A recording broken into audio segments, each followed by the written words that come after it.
surpris parce qu'on voit que les profs font leur rentrée chez Citroën. Tout à fait.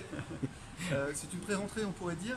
L'objectif de ce projet, qui s'appelle Vie à Vie, qui a été initié par Contact Entreprise avec donc Richard Pain, qui est responsable du programme au lycée de Bellevue, ça a été de permettre à des enseignants de pouvoir s'immerger dans l'entreprise.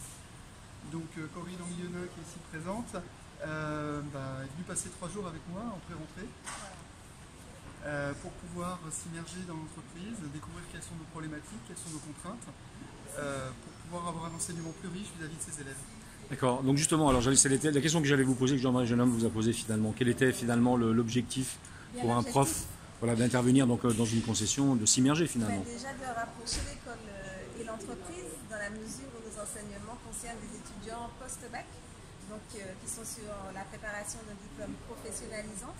Ce qui veut dire qu'au bout de ces 2 ans de formation, ils sont censés pouvoir être opérationnels dans l'entreprise. Donc, quelle meilleure pré-rentrée que celle-là dans l'entreprise pour ensuite partager et transmettre aux étudiants l'expérience vécue pendant ces 3 jours aux côtés de M. Jeune et de ses équipes. Une très très belle expérience que je m'impatiente de partager avec nos jeunes à travers une étude de cas montée et conçue et pensée avec Monsieur le Jeune, de manière à ce que les étudiants puissent travailler sur un cas d'entreprise locale dans leur environnement quotidien. Alors pour Jean-Marie Jeune Homme, pour Citroën, donc qu'est-ce que ça apporte? Enfin, quel est l'objectif final aussi? C'est une meilleure communication auprès des jeunes? Alors déjà, on s'inscrit comme une entreprise, on va dire, citoyenne. Donc l'objectif, c'est un objectif qui dépasse l'entreprise, d'accompagner les jeunes dans leur employabilité. Bien évidemment, on est aussi un petit peu plus égoïste, c'est-à-dire qu'on recrute régulièrement des jeunes et des moins jeunes. Et donc l'idée, c'est aussi de pouvoir avoir des jeunes qui soient bien formés quand ils vont pouvoir intégrer l'entreprise. D'accord. Alors, une autre question peut-être, est-ce que cette interactivité finalement entre professeurs et concessionnaires, ça va apporter une autre interactivité avec les élèves directement? Est-ce que demain, on va voir débarquer des élèves pour des stages ou spécifiques chez Citroën, par exemple? Alors, parce que c'est le cas. Je ne parle d'égoïsme, moi je parlerai plutôt d'opportunité, parce qu'en fait, comme nous disons souvent aux étudiants, la formation c'est important, le diplôme l'est tout autant, mais la 3e donne, c'est quand même le réseau.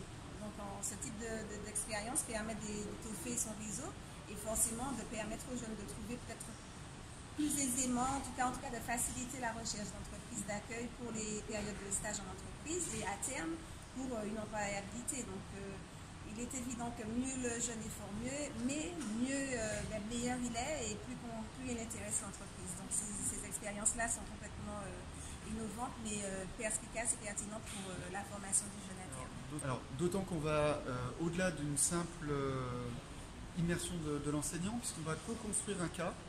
Dans le cadre du BTS, ils travaillent sur des cas qui sont souvent conçus en métropole et qui viennent de manuels, on va dire, nationaux. Là, l'un des objectifs de cette immersion, c'est de construire un cas sur une entreprise martiniquaise qui va être présenté aux élèves et sur lesquels les élèves vont avoir à travailler. Et il est même possible que les élèves aient une partie du travail qui puisse du coup se faire sur le terrain. D'accord. Et donc en concession.